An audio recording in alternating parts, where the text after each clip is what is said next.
Welcome everyone. Hopefully everybody can see me and hear me. Welcome to another Tea Time with Brian, our weekly show where we tell you all the things going on and affecting young people of color here in the state of Georgia.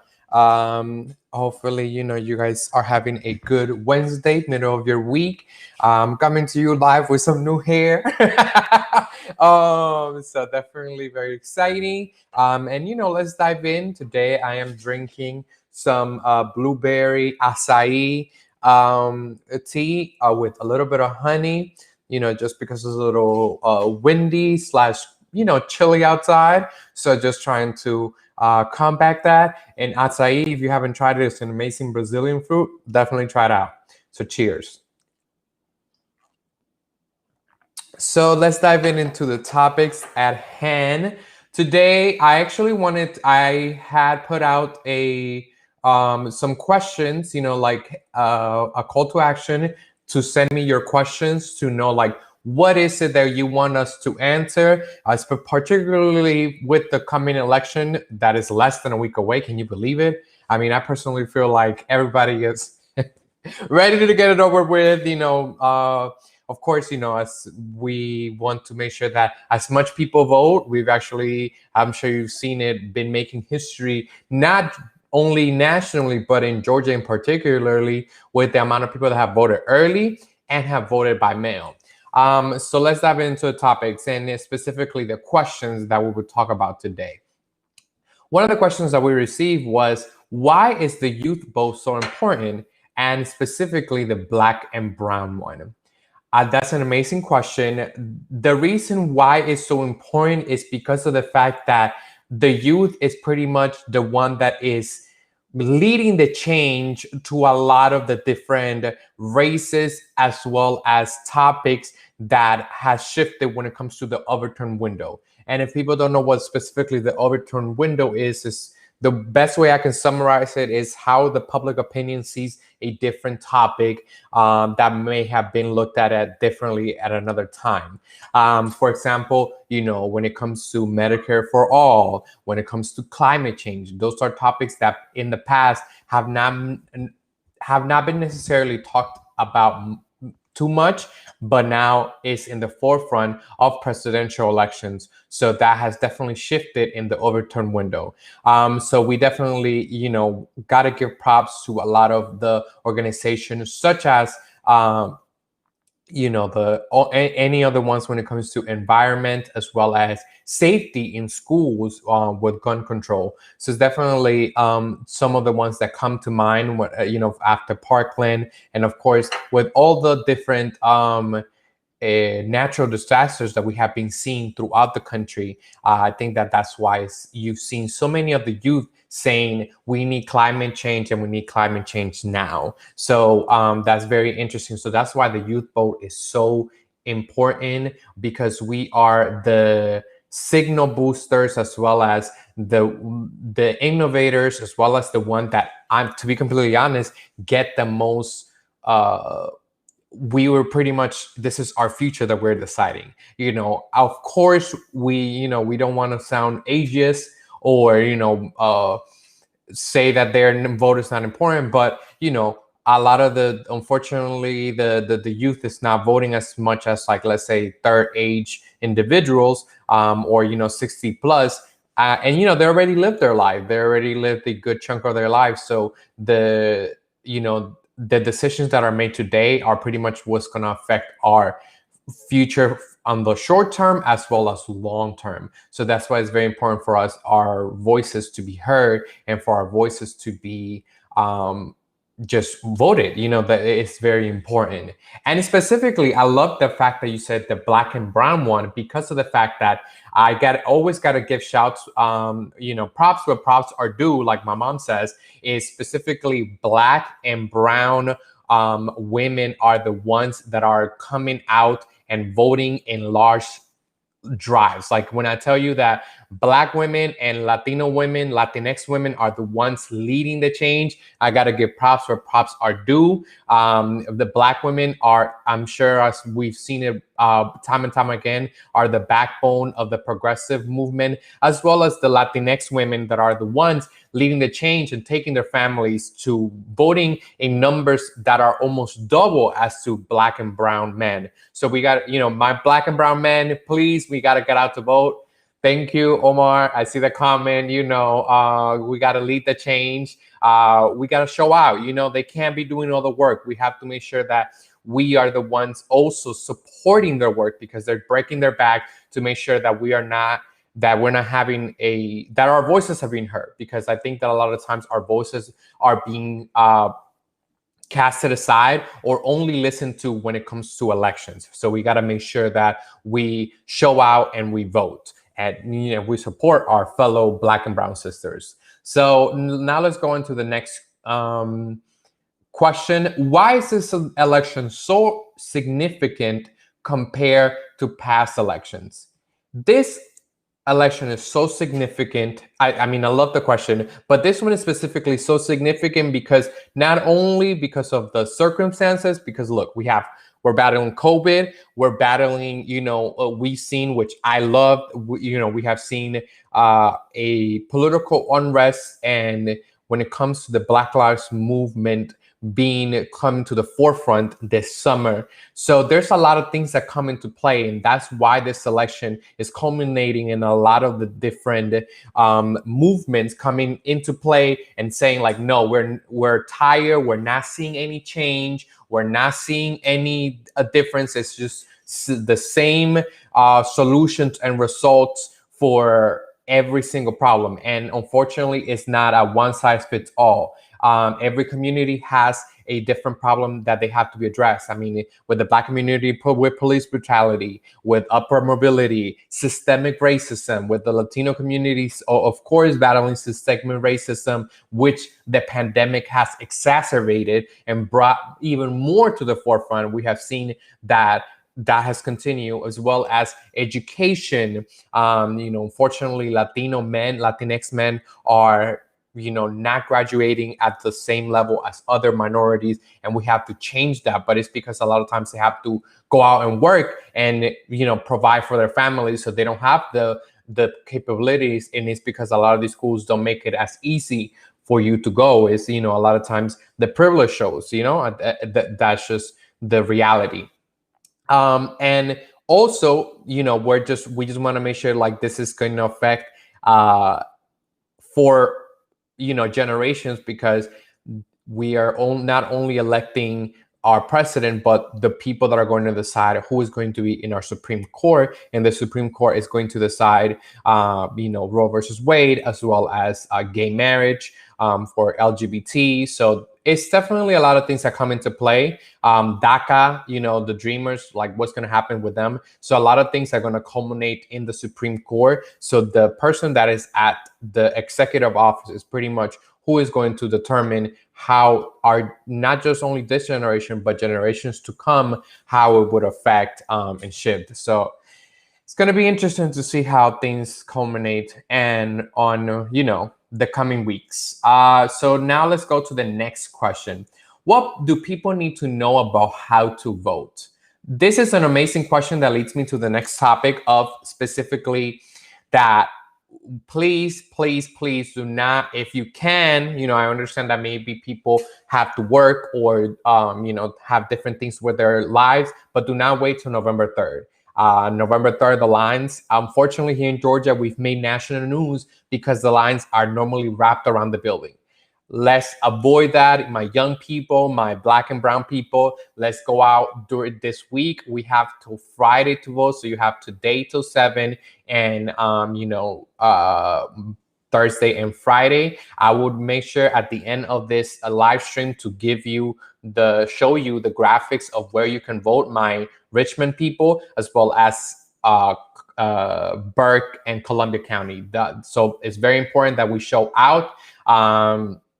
So please, avoid the line, go. I personally, like I told you, for the last 2 weeks, I actually went and early voted and took less than 10 minutes. And I took my sister, which was her first time voting. I was very proud of her. I had to harass her, but I understand, sometimes, things happen, but, she understood when I sat her down, like the importance of this election. And she's like, okay, like I'm going to go. And, she was very happy. She posted on her IG story and stuff. But yes, very important. Take your friends, take your family members to make sure that we are showing out. This is a very important election. So we want to make sure that you go out. And specifically, if you have not sent out your absentee ballot, do not mail it. I highly recommend that you actually turn it out in your elections office, because that way you avoid any, excuses that they might make, like, oh, we didn't receive your absentee vote on time. So if you are voting absentee, go drop it off in your local elections office to avoid, not making it on time. So those are the things that I want you to keep in mind for next week or for this election this week. Where can I find, the next question is, where can I find more information about down the ballot candidates? This was actually my favorite question that I saw when from our audience. I personally, recommend, low plug, our GS Action. If you go to gsaction.org, you would find more information. That's our sister C4 organization. If you want more information, just put in your address and you would be able to find more information about the candidates in your, in your location where you are registered. Specifically, shout out to my Richmond County as well as Columbia and Burke. There's some good information about some local candidate races that definitely I want you to check out. So once again, gsaction.org, and there's a ballot guide there that you can find with just your address. So definitely that is where you can find more information. Of course, you can always do your research, but I think that is the easiest way that is more accessible to you. Now let's go into the next question. We have less than a week until election day. What do people need to keep in mind? Okay, this one is one that I want to make sure that people know. We might not know when, like we more than likely will not know the election results on election day. That's just, if anybody tells you differently, they're lying to you. Unfortunately, because of the amount of people that are voting this year, when it comes to specifically to absentee ballots, mail-in voting, there's going to be a lot of recount as well as runoff elections. So we're definitely going to probably take like a week or two until we know the actual winner, because it has been unprecedented the amount of people that have been voting absentee. So we definitely want to make sure that you know that you might not know November 3rd who is going to be leading the country comes January. So definitely keep that in mind. We are in a country where it's very safe elections. So don't think that anybody's cheating or whatever. There definitely might be some meddling, but it has been proven time and time again that absentee ballots are have been done since the Civil War. So this has been historic in the sense of, like, I think that we shatter records on the amount of people that have voted, because I believe that there's 5 states, Hawaii and Oregon being some of them, that already have been voting by mail for years. So definitely want to make sure that, if they have been successful, then we can definitely be successful as a country during these circumstances with the pandemic.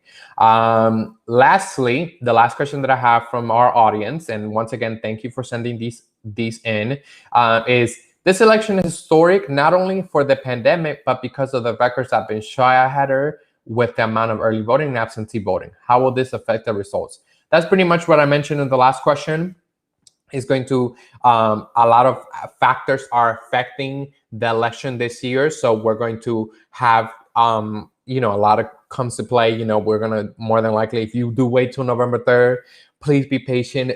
take your snacks, take your water. More than likely, a lot of these locations will have pizza, where anybody can have some. So definitely make sure you show out, and make sure your voices be heard. So now let's go on into our last week. I gave you a little rundown with what are you voting for. Once again, just a quick rundown. Not only you're voting for the Senate, but also the House of Representatives, but you're also voting for the local state races for all the legislative seats, specifically in the Georgia House, as well as so definitely it's going to be very interesting to see how that turns out, because there's potential that